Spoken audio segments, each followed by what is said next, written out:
En los 3 anteriores vídeos del canal, hemos pasado revista a hechos que constituyen el sustrato en el cual se han desarrollado las hostilidades entre Rusia y Ucrania. El devenir histórico de ambos pueblos desde la Alta Edad Media, el fin de la Unión Soviética y la posterior suerte de las repúblicas que la conformaban. Sin embargo, aún queda un agente más que investigar en este complejo asunto, y es el papel de la Organización del Tratado del Atlántico Norte, organismo supranacional surgido en el complejo lodazal de la Guerra Fría, y que, una vez extinguida esta, hubo quien pensó que quedaría sin razón de ser. Como sabemos, no fue así. Prestemos hoy atención a la historia y papel de esta alianza, que se presenta como un garante de la paz y libertad en el planeta, y que otras posturas consideran un agente imperialista que ha convertido Europa en un protectorado de Estados Unidos. Te doy la bienvenida al vertedero de Kratos.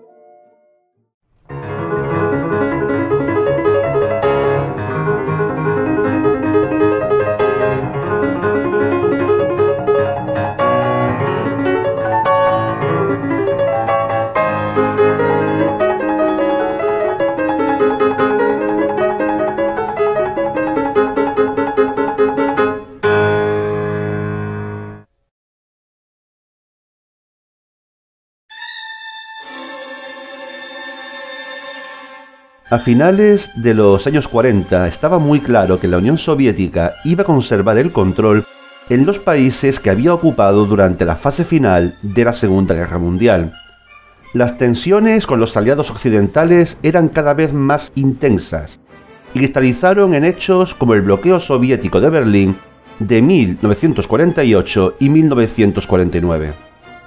El expansionismo soviético atemorizó a los gobiernos de Europa Occidental, lo que hizo pensar en un espacio de defensa mutua, que se concretó en el Tratado de Bruselas, firmado entre Francia, Bélgica, Países Bajos, Luxemburgo y Reino Unido en marzo de 1948.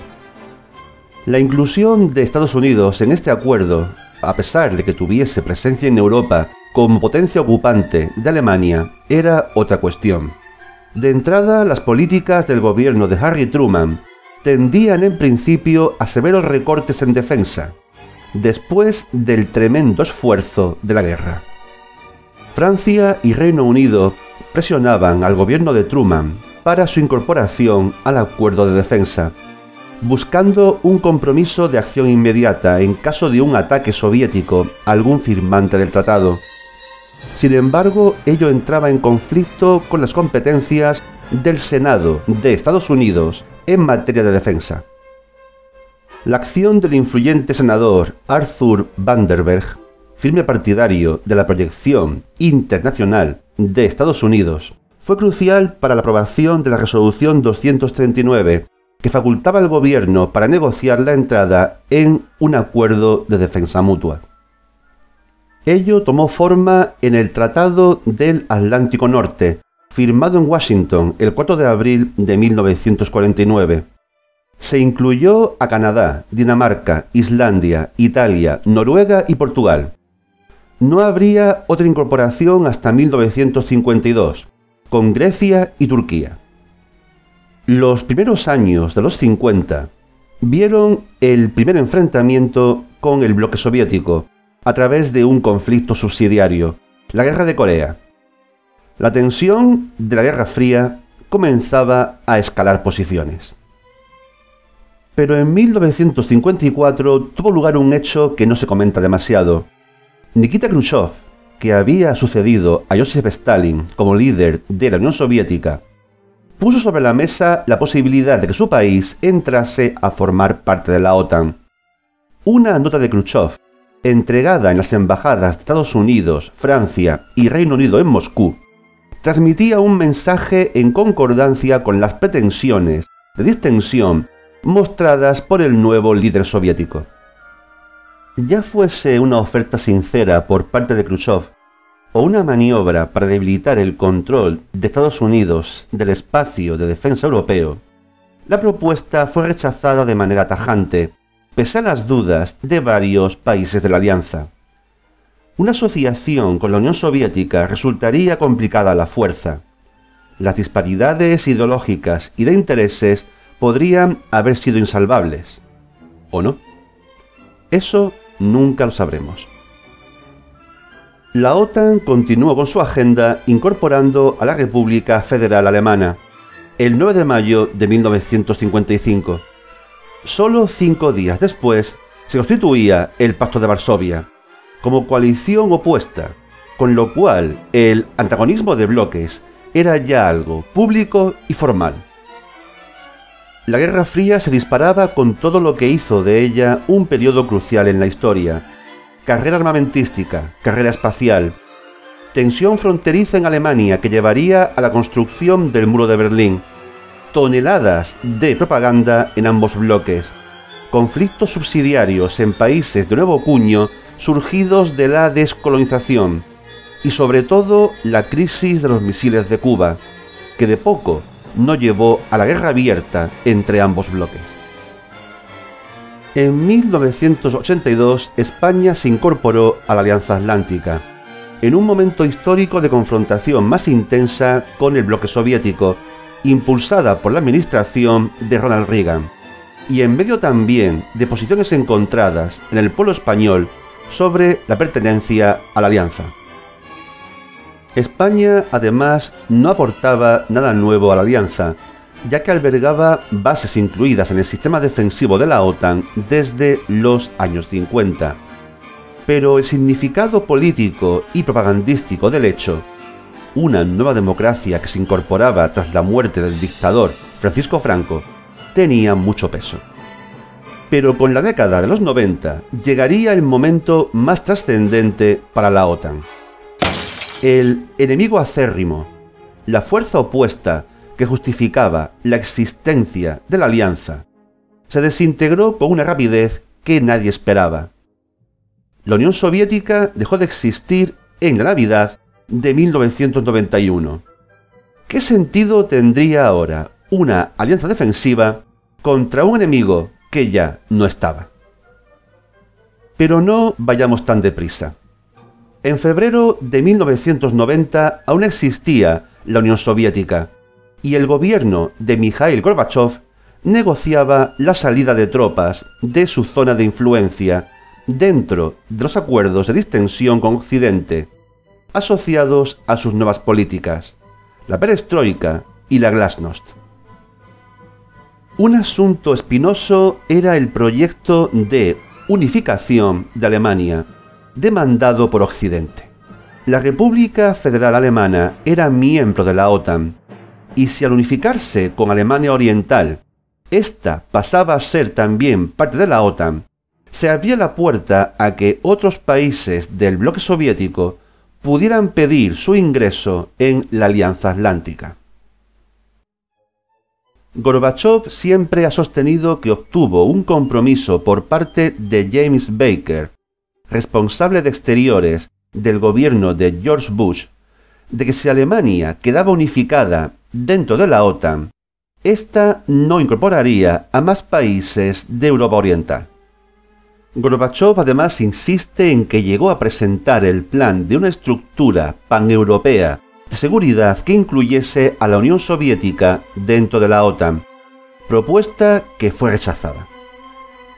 De modo que así quedaron las cosas: una Alemania unida dentro de la OTAN y una promesa, nunca puesta por escrito que se sepa, de que la alianza no se extendería más hacia el este. Si alguien pensó en 1991 que la Alianza Atlántica iba a desaparecer con la extinción del adversario que había justificado su existencia, pronto saldría de su error.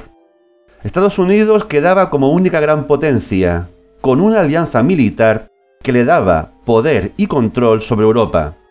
Al final se había impuesto por agotamiento a su antagonista. Había ganado la Guerra Fría. Así pues, durante los 90, Estados Unidos, con el apoyo de la OTAN, sin bloque alguno enfrente que obligara a ser prudente, pudo intervenir militarmente donde quiso, en las guerras de Bosnia y Kosovo y atacando Irak tras la invasión de Kuwait, y ya en el nuevo siglo, después de los atentados del 11S, invadiendo Afganistán. Al mismo tiempo, la alianza continuaba expandiéndose hacia el este a despecho de las presuntas promesas hechas a Gorbachov, lo cual sitúa las fronteras de la Alianza Atlántica a escasos 500 kilómetros de Moscú. ¿Y cuál es el problema? Que Estados Unidos predijo un escenario que no se ha producido. Los analistas estadounidenses contaban con que Rusia siguiera un proceso similar a los antiguos países del Pacto de Varsovia, que en general han evolucionado a democracias liberales. Pero no ha sido así. No esperaban que en Rusia se enquistara un autócrata como Vladimir Putin, dispuesto a asegurar su propia zona de influencia, ejerciendo un control férreo de todos los resortes del Estado. La controvertida invasión de Irak de 2003, en busca de unas armas de destrucción masiva nunca encontradas y de unas conexiones con el terrorismo islámico nunca demostradas, crearon inquietud en el Kremlin, así como el apoyo de la OTAN a los rebeldes libios contrarios a Muammar el-Gaddafi en 2011. Rusia intervendría militarmente en Siria en 2015, apoyando al gobierno de Bashar al-Assad, mientras Estados Unidos apoyaba a grupos de la oposición. Viejos fantasmas de la Guerra Fría parecen resucitar. Además, en 2008, en la cumbre de la OTAN en Bucarest, Estados Unidos propuso a Ucrania y Georgia como posibles incorporaciones. Fue una propuesta controvertida y contó con fuerte oposición en el mismo seno de la alianza. Pero estaba dicho, y desde entonces esa posibilidad ha estado ahí. La miopía de los expertos estadounidenses en geopolítica a la hora de evaluar el riesgo es sencillamente incomprensible. Aquello era un desafío que Rusia no iba a ignorar. La Rusia de Putin, la Rusia con un proyecto imperial de mantener una zona de influencia frente a la OTAN, no puede permitirse perder el control sobre Ucrania, tanto por los potentes recursos naturales de esta, como por el hecho de que la adhesión de Ucrania a la Alianza Atlántica cerraría una pinza sobre territorio ruso, que resulta inaceptable para la estrategia geopolítica y militar del Kremlin. Ello, a la larga, resultaría inevitable con un gobierno partidario de acercamiento a la OTAN y a la Unión Europea. ¿Es por todo ello la invasión rusa de Ucrania una acción éticamente legítima? Por supuesto que no. Pero en este asunto nada es ético. La guerra no es ética. Ampliar la influencia global utilizando la geopolítica no es ético. El expansionismo ruso no es ético. Y las pretensiones de Estados Unidos, con la OTAN como punta de lanza, no son en absoluto éticas. Hoy día contemplamos la ironía de que los países de la OTAN y la Unión Europea mandan armas a Ucrania mientras siguen comprando el gas ruso. La resistencia ucraniana ha sido inesperada para todo el mundo y no se prevé que esto vaya a tener una solución sencilla ni cercana en el tiempo. Putin ha fracasado en su intento de tomar Ucrania de manera rápida, y a Occidente le interesa que la guerra se prolongue para debilitar al nuevo antagonista que ha surgido en lugar de la antigua Unión Soviética. ¿Qué va a pasar? ¿Y qué podemos hacer quienes vemos todo esto desde la impotencia de ser simples peones en un tablero inmenso? Al menos no tragarnos las historias de buenos y malos que nos están contando los medios de comunicación. Historias que solo puede creerse quien no ha leído lo suficiente para adquirir cierta perspectiva. Si te gustó este vídeo, apóyame con un like o con tu suscripción al canal en el caso de que todavía no lo hayas hecho.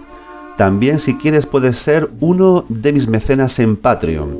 Te dejo el enlace a mi cuenta en la descripción del vídeo. Pero ya sabes, comenta, sobre todo comenta. Sigamos hablando de historia. Cuídate.